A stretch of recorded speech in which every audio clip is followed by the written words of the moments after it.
Hello and welcome. In this video tutorial, I'd like to explore loops, including for loop and while loop in Scala. So let's get started. For this tutorial, I create a new notebook. I name it loops. While loops in Scala needs to be performed properly in order to avoid side effects. Loop structures like while and for generally cause side effects and possibly need to be replaced by tail recursion. So first I will explore a while loop, then I go and explore for loop, and then I'll show you the tail recursion, how you can replace your while loop with tail recursion to reduce the amount of side effect. To write while loop in Scala, we can use the keyword while. However, first of all, I'd like to create a couple of variables. So I create a variable n with the type of int equal to 5. And this can be fixed. However, the I variable, we like that it can be changed. So I say I type of int equal to 0. And then I'm writing the while loop I less than or equal to n, while the variable I is less than or equal to n. Let's print ln.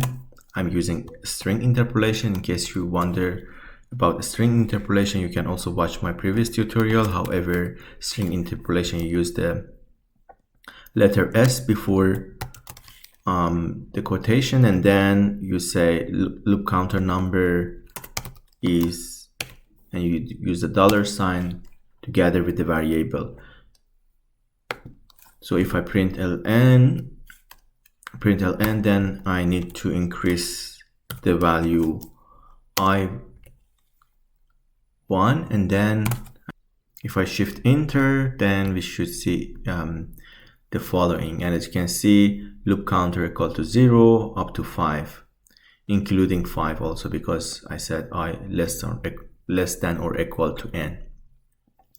However, this sort of while loop creates side effects. By side effects, I mean it changes something. It prints something to the console, or modify variables, or performing an action. You know, it's not an expression; it's an action, and this is known as side effects. In a Scala programming language, side effects need to be avoided, and it's better to write programs without or with the minimum amount of side effects. Because in Scala we write everything as functions, and we would like to use to make everything reusable, I'd like to write the same while loop through a function. So here I'd like to define def while loop func. So this is the name of the function. The function receives a variable int, and then again, because while loop is a side effect, then the function should return a unit. Whenever the return value of a function is unit, then it has side effect. And I'm just bringing the while loop here, var I equal to 0, because I needs to be changed. I put it as var, then while I less than n, I plus 1, and then print ln the same thing. So again, using a string interpolation, printing it, and here I only need to use this while loop func and just give it 5. So you can see that even while loop, you can write it through functions. So you can again reuse this function in many places. You don't have to write this while loop each and every time. You can use this function instead. Now that I have explained while loop, let me explain for loop also in Scala. For writing for loop, we can use ranges. So for example, I can say for I and from 1 to 5, same thing, and I'm writing the body of the for loop here. Again, I'd like to print something, to print the counter. Again, so through the range for I equal to 1 to 5, you can print it. So you can use it also the function. You can also define for function, receive the value of top n, return unit because it causes side effects. Again, I'm writing here for I from 1 to n.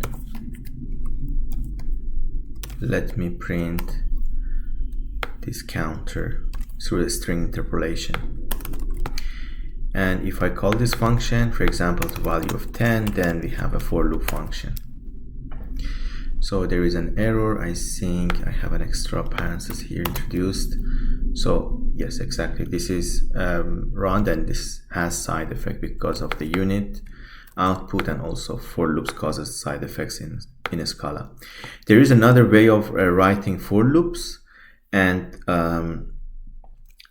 however, you need to be familiar with arrays or lists. Anyway, if you consider collection of numbers, let me define it. I will cover this in the next tutorials, but let me define array of numbers. You may know this from other programming languages. Just let's say we have a bunch of numbers. Again, we can loop over this. Let me create a little bit more space here. So we can write a for loop, and like this, for number in numbers. It's similar to Python, and I am just printing this number. You can again create a string interpolation. This is the number, and I'm using the $ number, so it prints us the values. It's also possible to use for each in a Scala for looping over the values. So for example, if I say 1 to 4 or 5, then I say for each I print ln I. So the syntax for each is like this. So this will print for me all the values. So for example, I can say val n equal to 100, and then I can say 1 to n for each of these values, which is I, arrow, for example, print ln value of I. You can change not only to I, but you can change it to x. Doesn't matter. It will print for you all the values.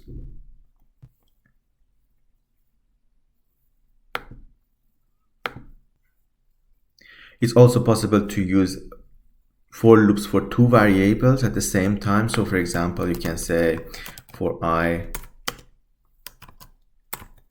between 1 to 3, semicolon, j for between 1 to 5. Let me print both of them. So looping over two variables. So print, again, I'm using string interpolation, looping over I and j. You need to use the $. And if I hit enter, so you can see that first the value of I is 1, then for the j it iterates over j from 1 to 5. Again, I is 2, it iterates over 1 to 5. So it is very much similar to a nested for loop in Python.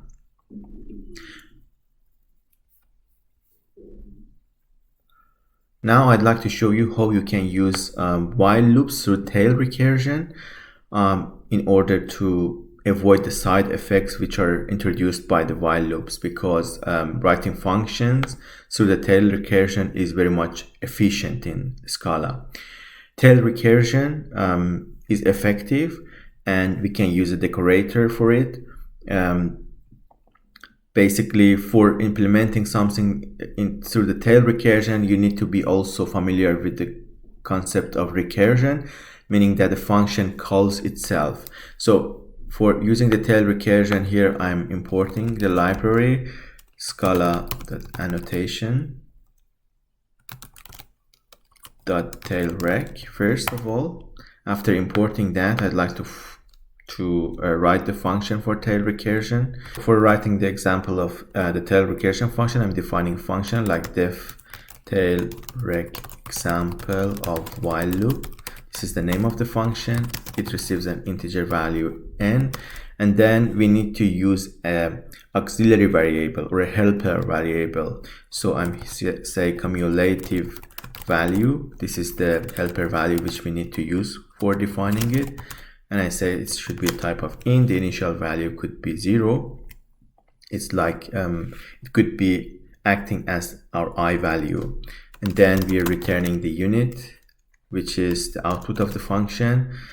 And then here the function calls itself. This is the concept of the recursion. However, we can use we would like to use this cumulative value in order to make it more efficient for tail recursion. So we say if this cumulative value, this is the value which we are changing, if this is less than 1, or if it's less than n, then we print ln again through the string interpolation.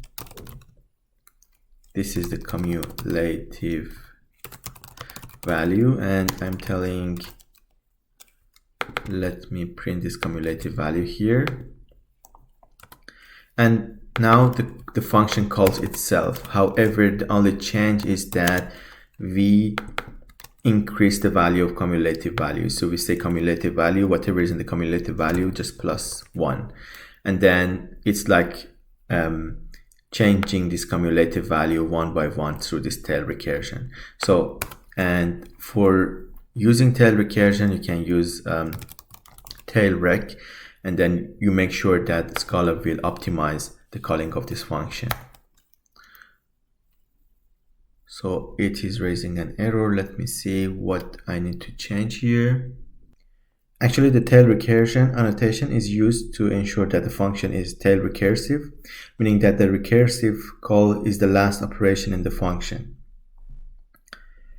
Tail recursion is optimized by the Scala compiler to avoid stack overflow errors. In this code, the issue is that the tail recursion annotation is used. However, the function is not private or final. So to make and basically the compiler thinks that the function is not final, it can be changed. That's why it cannot use the tail recursion. For using the function, we need to use the private keyword here. And if I call now the function, for example, tail recursion of 10, then you can see that it is actually acting as the while loop. So it iterates over values from 0 to 9. And this is pretty much optimized. And this doesn't have that side effect which is present in this while loop structure. So we need to use tail recursion instead of the while loops. We need to replace as many as possible our while loops with these sort of functions which are tail recursive. However, sometimes in the beginning it's not easy to figure out how it's possible, but we need to keep in mind that always these tail recursion functions could be written through this cumulative value, and then this cumulative value is actually changing. Okay, I have reached the end of this video tutorial. In the next tutorial, I will cover collections in Scala. If you have not yet subscribed to this channel, please do so. Thank you very much for your attention, and see you next time.